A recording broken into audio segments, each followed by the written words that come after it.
अस्सलामुअलैकुम वरहमतुल्लाहि वबरकातुहू। सामिन नाज़रीन, नदीम बरतानिया के दूसरे बड़े शहर बर्मिंघम के अंदर हम मौजूद हैं। बरतानिया के हार्ट मिडलैंड के अंदर हमारे साथ ख़ित्ता कश्मीर की कायदाना सलाहियतों की हामिल शख्सियत, बड़ी नामवर शख्सियत जो है, आप साबिक अमीर हैं जमात इस्लामी आज़ाद जम्मू व कश्मीर के। उसके साथ साथ जो है आर पार ख़ित्ता आज़ाद हुकूमत रियासत जम्मू कश्मीर के अंदर जो है आपकी एक शनाख्त है, पहचान है। अब्दुल रशीद तराबी साहब जो है मौजूद हैं। आप इनके कॉलम से, इनके नज़रियात से, इनके अफ़कार से, तज्ज़ियात से जो है वो बाखबर रहते हैं। इनसे हम जानेंगे कि मौजूदा जो है कश्मीर की करंट सिचुएशन क्या है, हालात हाज़रा क्या है, कहाँ पर कश्मीरी खड़े हैं और मौजूदा क्या हालात व वाक़यात हैं, उससे जो है आपको बाखबर करेंगे। तुरावी साहब, पहले तो मैं बड़ा शुक्रगुज़ार हूँ आपका वक्त देने का। थोड़ा सा हमें अपडेट्स बताइएगा मुख्तसरन जो है हमारे सुनने देखने वालों को, कि अभी जो है रियासत जम्मू व कश्मीर जो है कहाँ खड़ी है, इसका कज़िया जो है वो कहाँ पे खड़ा है और मसला हमारा जो है कहाँ पर है, उस पर थोड़ी सी रोशनी डालिएगा, फिर आगे चलते हैं। बिस्मिल्लाहिर्रहमानिर्रहीम। आपका बहुत शुक्रिया, आपने मौका दिया। आपकी वसातत से देखने सुनने वालों को बहुत ही सलाम। मसला कश्मीर आप उसका हिस्सा हैं सब। एक बैन अल-अक़वामी मसला है। 75 साल से कश्मीरी अपने आप की खुद इरादियत के उसूल के लिए जदोजहद कर रहे हैं और भारत की सारी रियासती दहशतगर्दी के बावजूद कश्मीरियों ने अपने आप को नाकाबिल तस्खीर साबित किया अल्लाह के फज़ल करम से। बिलाखिर हिंदुस्तान ने, मोदी की हुकूमत ने एक आखिरी हरबा इस्तेमाल किया। पिछले 3 साल पहले रियासत का तशख़्ख़ुस ख़त्म करके और वहाँ पर 370 और 35A की रूह से जो रियासत को एक ख़ुसूसी मकाम हासिल था, और बिलख़ुसूस इसमें जो गैर रियासती शहरी वहाँ पर उसका हिस्सा नहीं बन सकते थे। रियासत के कश्मीरी और मुस्लिम तशख़्ख़ुस का एक तहफ़्फ़ुज़ था। उस दीवार को गिरा के और रियासत को फ्रैक्चर करके एक यूनिटरी टेरिटरी जो है वो उसको डिक्लेयर करके, तो 3 साल से भारत ये कोशिश कर रहा है कि रियासत की डेमोग्राफी तब्दील हो। एक तरफ तो 40 लाख गैर रियासती इंतखाब पसंद जो हिंदू हैं उनको डोमिसाइल जारी किए गए हैं, उनको लाभ बसाने की कोशिशें हो रही हैं, और दूसरी तरफ रियासत के जितने इदारे थे उनको ख़त्म किया गया है। कश्मीरियों के लिए कारोबार के मौके हैं, माशी जो उनकी तिजारत और माशियत के जो इम्कानात थे उनको महदूद किया जा रहा है।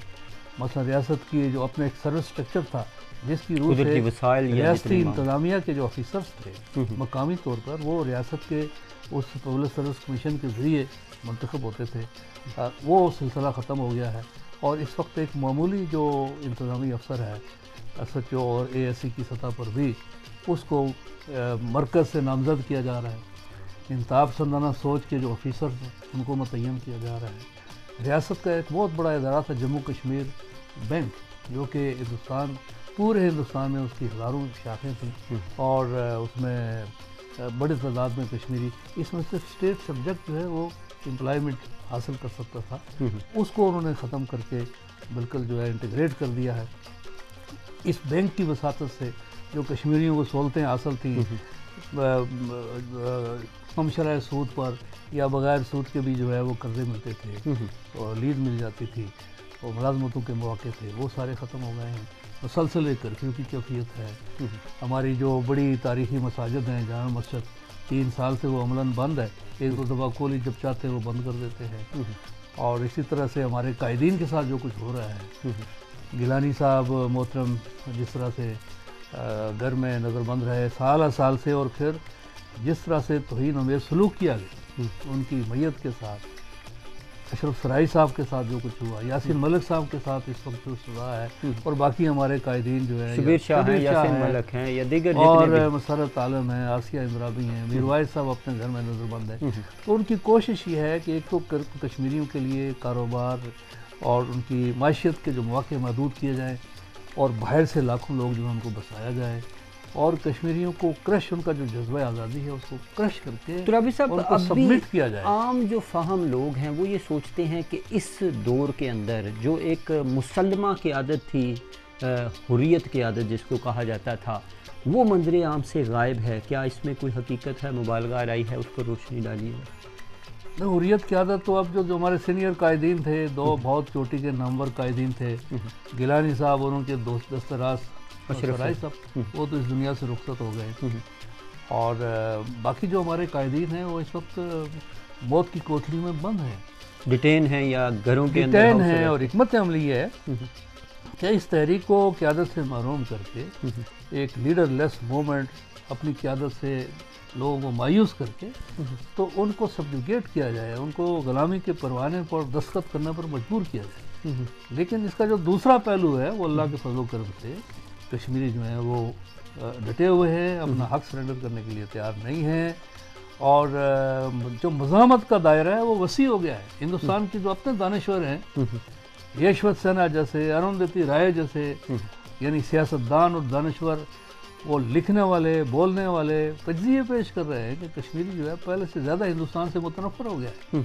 ये जो मज़ामत का दायरा वसी हुआ, इसका मैं इसलिए कह रहा हूँ कि जो पार्टियाँ वहाँ हिंदुस्तान के हवाले से पॉलिटिक्स के अंदर थी, फारूक अब्दुल्ला, महबूबा मुफ्ती, यानी इस वक्त वो भी मजबूर है कि जो हुर्रियत का बयानिया है उसको वो इख्तियार करें।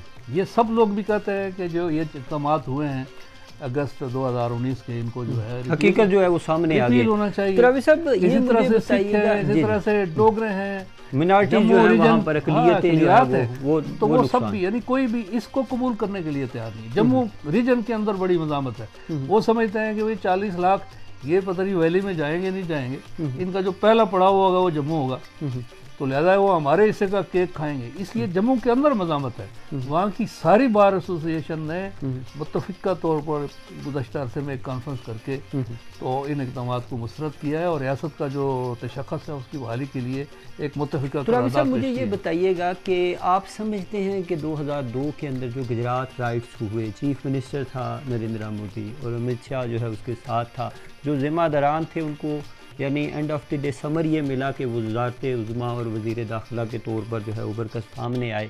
क्या उस वक्त हमारी क़यादत की नेगलिजेंसी थी या मुस्लिम कम्यूनिटी के अंदर लीडरशिप का फुकदान था कि उसको जो है वो काउंटर नहीं किया गया, जिसका end of the day result ये आया कि वो आज लोग जो है वो पूरे इक़्तिदार के अंदर, हुकूमत के अंदर विराजमान हैं। इसमें क्या समझते हैं? RSS का बड़ा होमवर्क था जब से RSS कायम हुई है, तो उन्होंने इसके ऊपर बड़ा होमवर्क किया था। बड़ी पहले तो उनकी हिकमत अमली थी कि मुख्तलिफ जमातों के अंदर अपने नुमाइंदे भेजते थे, अपना एजेंडा आगे बढ़ाते थे, लेकिन बाद में बीजेपी की शक्ल में एक फेस उन्होंने बनाया और उस प्लेटफॉर्म से उन्होंने ये जो मुस्लिम दुश्मनी के जो नज़रियात हैं, बाबरी मस्जिद के साथ जिस तरह से किया, यानी मसलसल एक एक जहन में बैठाया। वैसे तो एक नज़रियाती लिहाज से वो दस्तूरी एक सेकुलर रियासत है, तो उसको एक हिंदुता रियासत बनाने के लिए उन्होंने जहर इंजेक्ट किया। इसके लिए लाखों वॉलंटियर्स उन्होंने निकाले और बहुत बड़ी, और वहाँ के जो सरमायादार हैं अब व्यवसाय लोग, उन्होंने उनको सपोर्ट किया और बिल आखिर जो है बीजेपी 2/3 अक्सरियत के साथ आ गई। तो इस वक्त हर वो कदम वो उठा रहे हैं कि जिसके नतीजे में वो जो हिंदा पसंदाना सोच है हिंदुओं के अंदर वो और ज़्यादा मजबूत, और उसका नतीजा आप देख रहे हैं इस वक्त हिंदुस्तान के। अच्छा, 2014 के बाद आप समझते हैं कि बीजेपी का जब ये इक़्तिदार में आए हैं नरेंद्र मोदी, अमित शाह और इसके जितने भी जो डॉक्टराइन कहा जाता है कि अजीत डोभाल की जो है वो चल रही है वहाँ पर, तो 2014 के बाद ज़्यादा रिएक्शन आया है, ज़्यादा नाराज़गी कश्मीरियों की तरफ से आई है, मज़ाहमत जो है तेज़ी आई है उसके अंदर? नहीं, कश्मीरी तो देखिए ना, एक सारे अरसे के अंदर हिंदुस्तान की पॉलिसी जो भी थी, मतलब एक दौर था वहाँ पर एक अस्करी मज़ामत थी बड़े उरूज पर।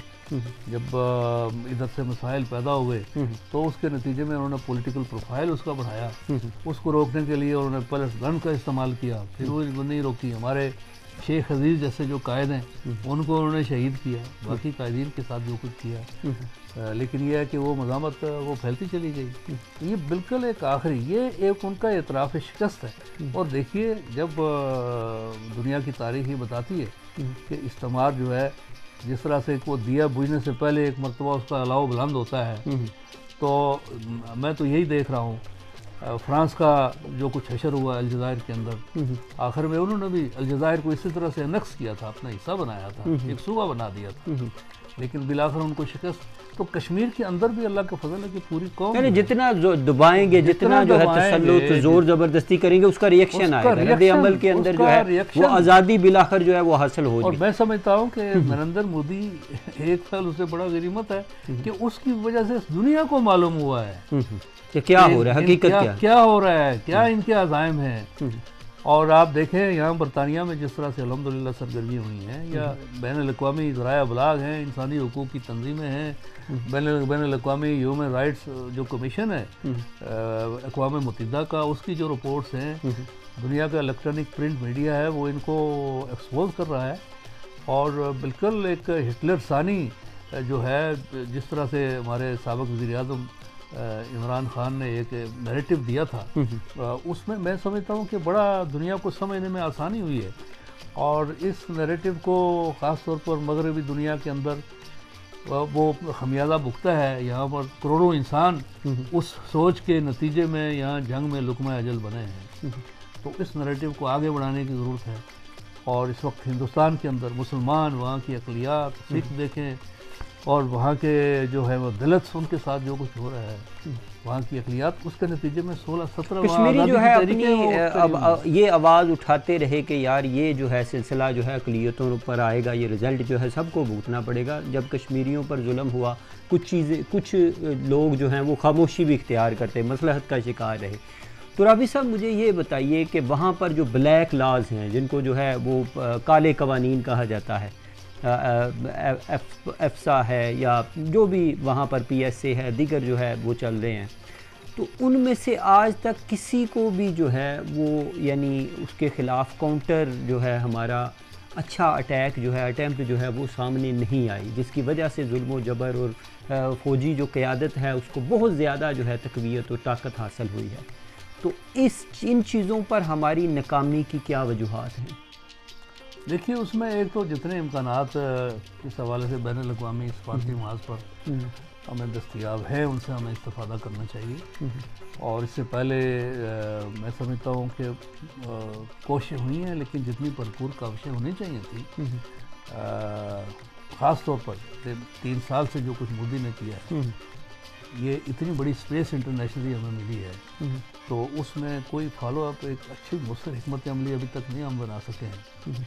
तो एक तरफ तो ये है, दूसरी तरफ जो है उसका बड़ा सबब खुद हिंदुस्तान का अपना एक बड़ी मार्केट होना, उसको वो सेल करता है, अपना नैरेटिव वो सेल करता है।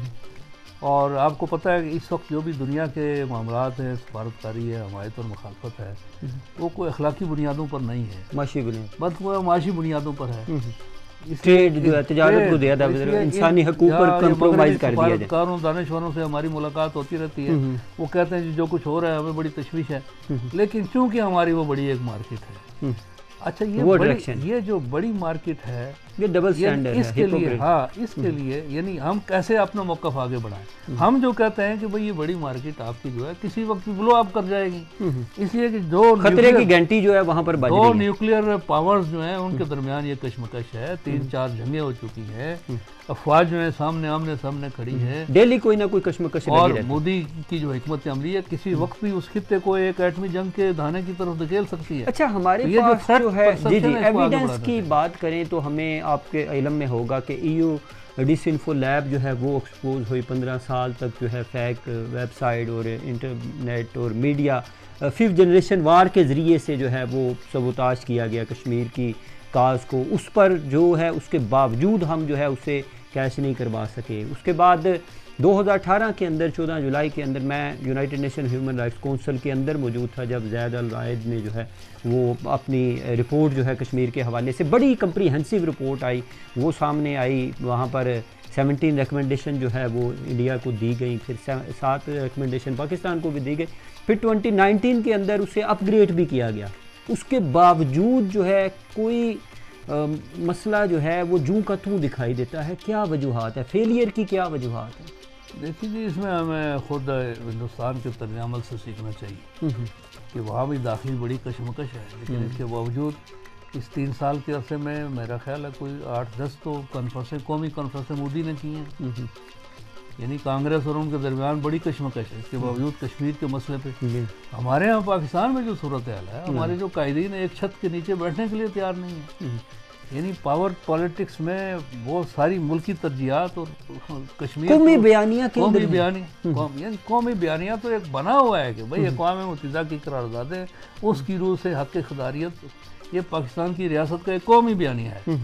और वो बारह जो है वो असम्बलियों में, सेनेट में, इजलासों में उसकी रिपीटेशन भी होती रहती है, रिवीजन भी होता रहता है। लेकिन उसके लिए एक मजबूत फॉलो अप, उसके लिए क़यादत की अपनी तरजीह, यानी जिस मुल्क में सारी तवानाई आपस में इक़्तिदार की रसाकशी में वो सर्फ हो जाएगी, तो वो क़यादत फिर इसको एक तरजीह अव्वल नहीं बना सकती। ये इलेक्शन के दौरान हमें हर जगह जो है कश्मीर जो है कश्मीर के साथ है, कश्मीरियों के साथ है, वो बयानिया हमें दिखाई देता है, ब्लोइंग होता हुआ दिखाई देता है।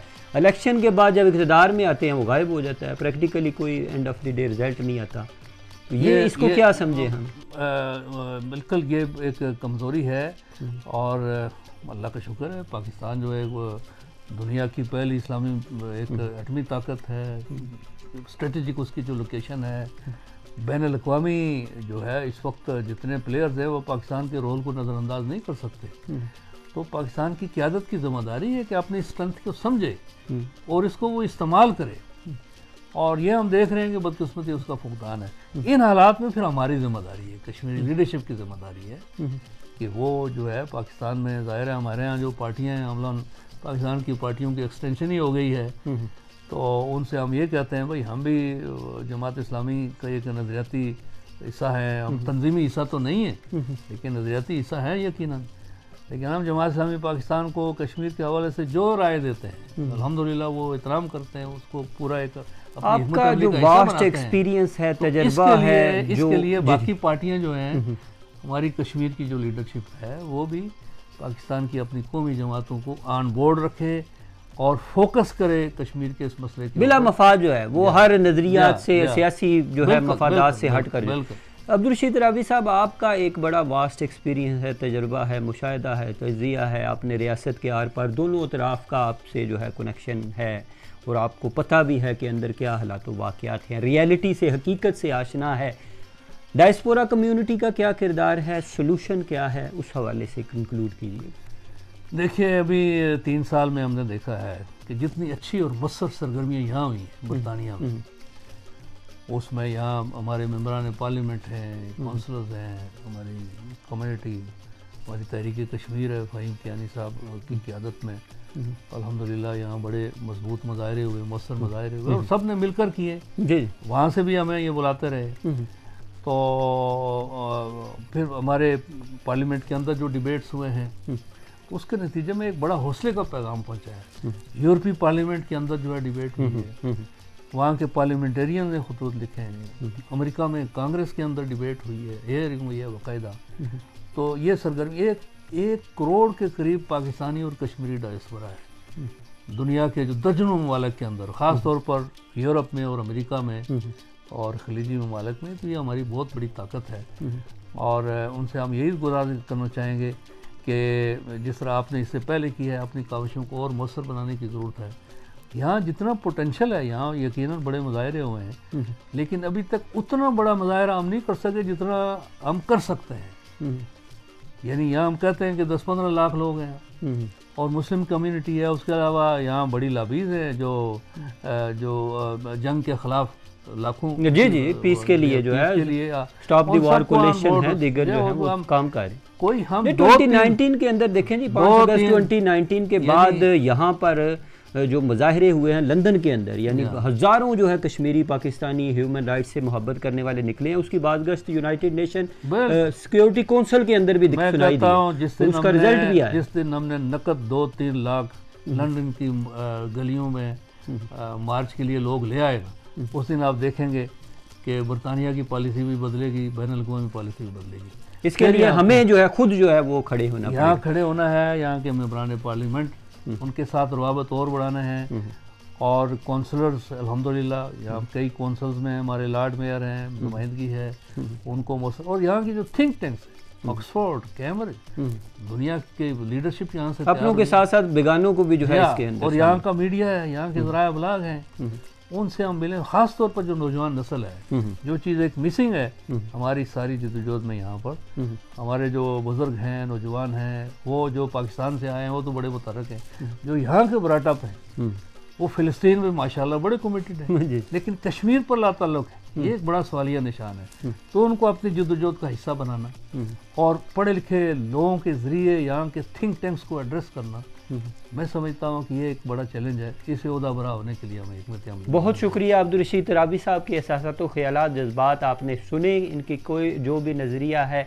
देखें, तनकीद बराए तनकीद की बजाय जो है हमें तनकीद बराए इस्लाह की तरफ जो है अपने आपको गामज़न रखना होगा। तहरीक आज़ादी कश्मीर के लिए अपनी जो खिदमात हैं, अपने हिस्से की जो शम्मा है वो जलाने की कोशिश करनी होगी।